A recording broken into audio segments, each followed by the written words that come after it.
નમસ્કાર સ્પર્ધાર્થી મિત્રો, સ્વાગત છે આપનો આજના વિડીયોમાં।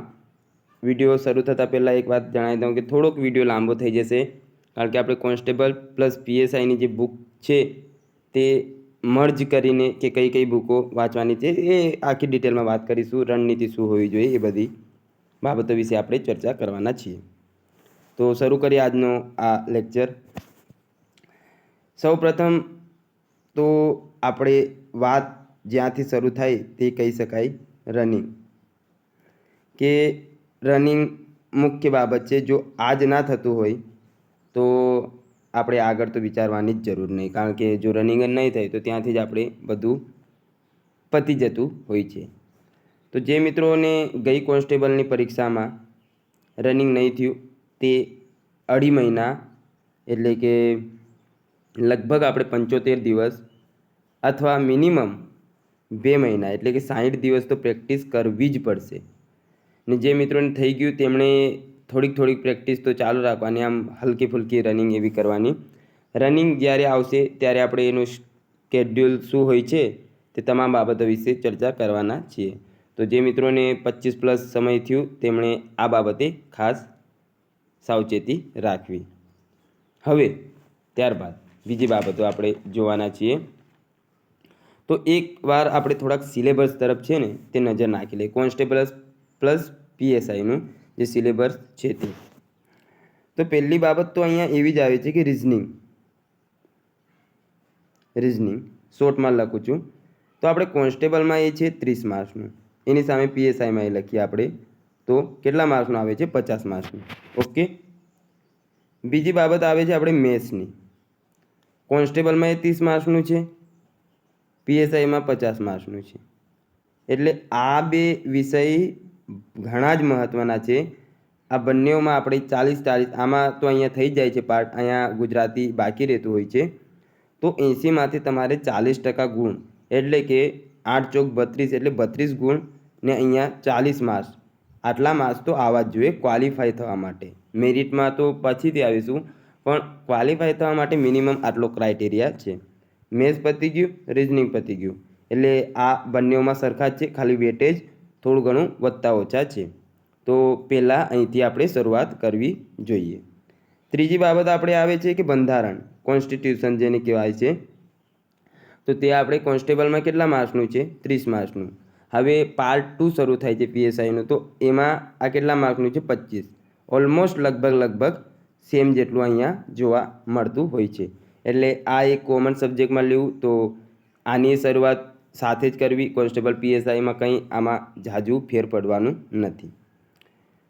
ચોથો સબ્જેક્ટ આપણે લઈએ તો એમાં છે આપણે હિસ્ટ્રી, જિયોગ્રાફી, કલ્ચર, ભારત અને ગુજરાતનું જે પૂછાતું હોય છે। તો આનો વેટેજ અહીંયા કોન્સ્ટેબલમાં 50 માર્ક્સનું છે ને પીએસઆઈમાં આપણે જોઈએ છીએ તો આ આપણને જોવા મળે છે 25 માર્ક્સનું, એટલે લગભગ આના કરતાં આ અડધું છે। પીએસઆઈના 150 માર્ક્સ અહીંયાથી પતી જાય છે। ત્યારબાદ પાંચમો સબ્જેક્ટ આપણે જોવા જઈએ તો કોન્સ્ટેબલમાં current affair, science tech, GK આ જોવા મળતું હોય છે ને જ્યારે પીએસઆઈમાં આની સામે છે માત્ર જીકે અને કરંટ અફેર। આ સાયન્સ પાછળ બીજા સેક્શનમાં આવે છે। તો કોન્સ્ટેબલમાં આના છે 40 ગુણ ને આ બાજુ પીએસઆઈમાં આના છે 25 ગુણ, આટલું જોવા મળે છે। તો અહીં સુધી લગભગ આપણું આખું સિલેબસ સેમ છે, પતી ગયું કોન્સ્ટેબલ પ્લસ પીએસઆઈનું। તો કોન્સ્ટેબલમાં આપણે 20 માર્ક્સનું ખાલી ગુજરાતી બાકી રહ્યું, જે પીએસઆઈ મેન્સમાં આવે છે, આ તો અલગથી ચર્ચા કરીશું। ને પીએસઆઈમાં આપણે 2 સબ્જેક્ટ એક્સ્ટ્રા ઉમેરાતા અહીંયા જોવા મળે છે। તે કયા કયા છે? તો એમાં છે એક એન્વાયરમેન્ટ અને બીજો એક સબ્જેક્ટ જોવા મળે છે ઇકોનોમિક્સ। તો એ કેટલા માર્ક્સનું પૂછાય છે? 25 માર્ક્સનું।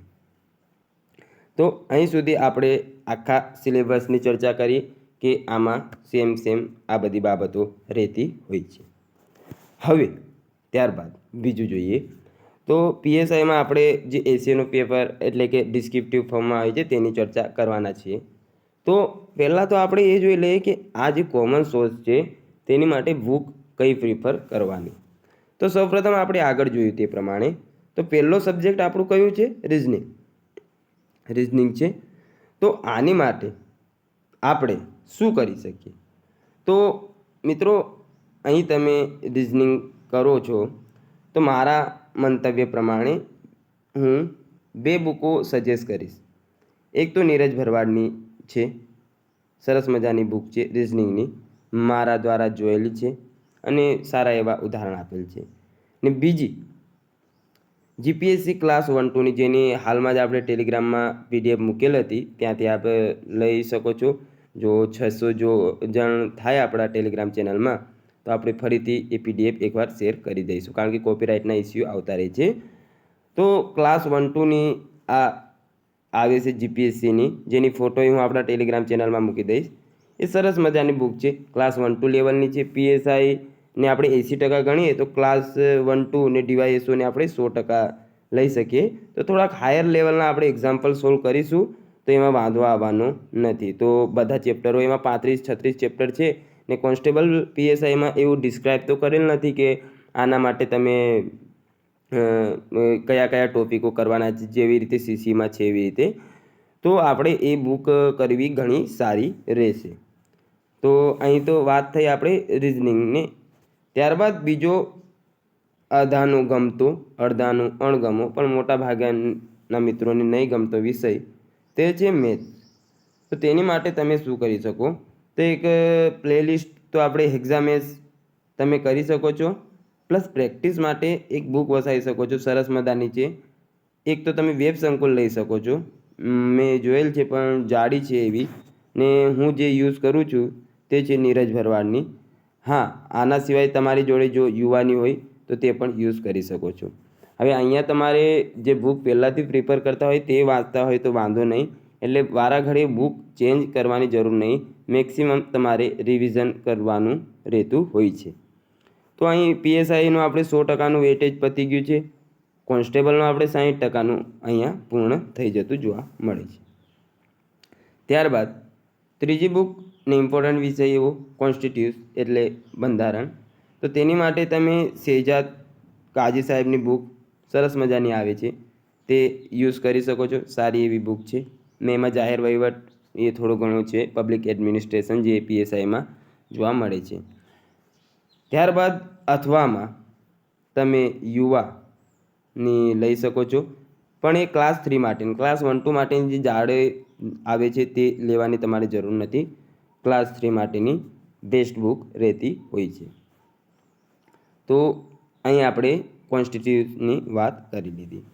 હવે ચોથું પગથિયું આપણે જોઈએ તો હિસ્ટ્રી, જિયોગ્રાફી, કલ્ચર, ઇતિહાસ, ભૂગોળ ને સાંસ્કૃતિક વારસો. આમાં આપણે કઈ બુક પ્રિફર કરવી જોઈએ? તો આપણે જે થંબનેલ છે એમાં NCERTની 2 બુકો મૂકેલ છે, તમે કમેન્ટ કરશો તો આપણે એની લિંક એ આપણા જે ટેલિગ્રામમાં છે એમાં મૂકી દઈશું. તો યુવાની અત્યારે એક બુક નીકળી છે, ઇતિહાસ, ભૂગોળ ને સાંસ્કૃતિક વારસો. એની એક જ બુક એ લોકોએ બનાવી છે, 650 જેટલી છે, NCERT ભાગ 1 એવું કરીને લખેલ છે. જે થંબનેલમાં આપણે મૂકેલ છે ફોટો, તે જોઈ શકો. એમેઝોન પરથી તમે પરચેસ કરી શકો છો. સારી એવી બુક છે. આના સિવાય બીજું તમારે શું કરવાનું હોય છે? તો યુવાની જે GCRT વાળી છે બુક સામાજિક વિજ્ઞાનની, તે કરી લેવી. આ કરી લેવી. હવે યુવાની તમે આ કરો ને તો યુવાની આ એ કરજો, કારણ કે એક જ પ્રકારનો લેખ એટલે કે લખાણ હોય તો તમને વાંચવામાં સરળતા રહે. એને એ શબ્દો એ જ પ્રકારે વર્ણન કરેલ હોય તો સારું રહેતું હોય છે. બાકી આપની ઈચ્છા.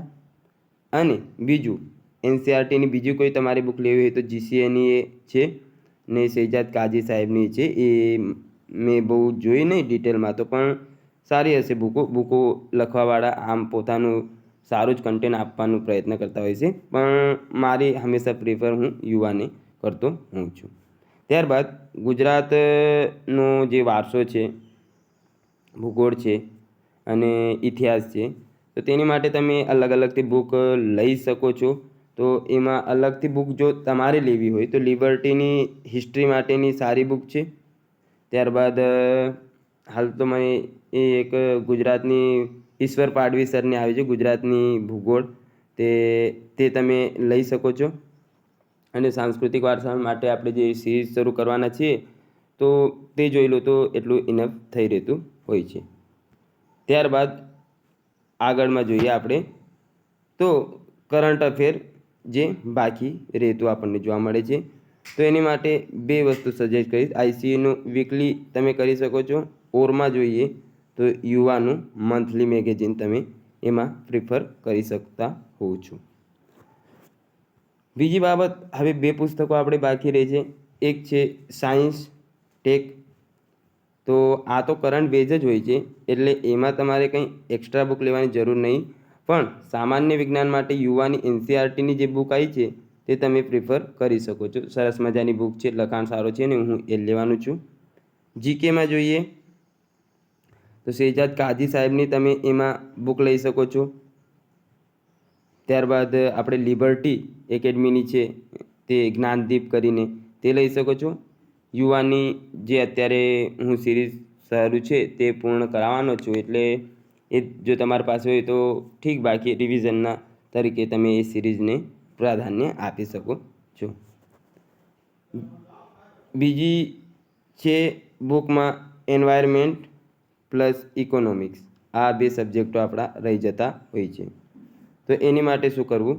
તો આની માટે થઈને આપણે થંબનેલમાં મૂકેલ છે આનો એ ફોટો. તો એટલી એ એક જ બુક છે, એન્વાયરમેન્ટની ઇકોનોમિક્સ એનસીઆરટી બેઝ. એટલું કરી લો તો અહીંયા આપણે પીએસઆઈનો એ સિલેબસ આખો પૂર્ણ થઈ જતો હોય છે. મારા હિસાબે હવે કોઈ સબ્જેક્ટ એવું બાકી રહ્યો નહીં જેને આપણે જોવું પડે. તો આ થઈ બુક લિસ્ટની વાત. હવે બીજી બાબત જોઈએ કે કેવી રીતે આપણે રણનીતિ બનાવવી જોઈએ. તો મિત્રો, આપણે લગભગ રોજનું 1.5 કલાક મેથ્સને આપવાનું, 1.5 કલાક આપણે રિઝનિંગને આપવાનું, કારણ કે આનું વેટેજ પીએસઆઈમાં તો 33% જેટલું છે. મેન્સને એ ગણીએ, પેલી લખાણ આધારિત પદ્ધતિનું પેપર છે તેને ગણીએ તો, ને 40% માર્ક્સ આમાં કમ્પલસરી લાવવાના છે. ત્રીજો, આની જોડે તમે બંધારણ લઈ શકો છો ને પ્લસ જીકેની બુક પ્રિફર કરી શકો છો ને એક કરંટ અફેર. તો આટલું જો તમારે ડેલી શેડ્યુલ હોય, પછી જીકે અને બંધારણ પતે તો સોશિયલ સાયન્સ ને એવું બધું તમે આગળ વધતા રહી શકો છો. તો આ થઈ 6 થી 8 કલાક આપણે વાંચવાની રણનીતિ, કે આટલું 8 કલાક લગભગ તમારે આમાં કાઢવું પડતું હોય છે. હવે ત્યારબાદ આપણે આગળ જોઈએ તો પેપર 2 જે લેખિત સ્વરૂપનો છે, તો તેમાં તમે એક વેબ સંકુલની બુક આવે છે ગુજરાતી વર્ણનાત્મક કરીને, તે લઈ શકો છો. અથવા યુવાની બુક આવવાની છે તો તે લઈ શકો છો. શબ્દ ભંડોળ થોડોક સારો કરવો જેથી તમારે લખવામાં સરળતા રહે. એસે મહત્ત્વનો ભાગ ભજવે છે. એની એક પ્લેલિસ્ટ સરસ મજાની છે, એ હું આપણા ટેલિગ્રામ ચેનલમાં મૂકી દઈશ, જ્યાંથી તમે લઈ શકો છો અને વિડીયો જોઈ શકો છો. એમાંથી નોટ્સ બનાવી લેશો તો એસીમાં કોઈ તકલીફ રહેવાની છે નહીં. કોઈ એક સારું મેગેઝિન વાંચવું, અથવા રવિપૂર્તિ અને સતદલ બુધવાર ને રવિવારનું જે આવતું હોય છે ન્યૂઝપેપરમાં તે રીડ કરવું, જેથી શબ્દ ભંડોળમાં વધારો થાય. સમાનાર્થી વિરુદ્ધાર્થી શબ્દ સમૂહ માટે એક શબ્દ, આ જીસીઆરટી બેઝ આપણું થોડુંક સારું હોય તો લખાણમાં સરળતા રહેતી હોય છે. તો આશા છે આજનો આ વિડીયો આપને ગમ્યો હશે. મળીએ નવા લેક્ચરમાં, ત્યાં સુધી જોડાયેલા રહો અને કોઈ મૂંઝવણ હોય તો પ્રશ્ન પૂછી શકો છો.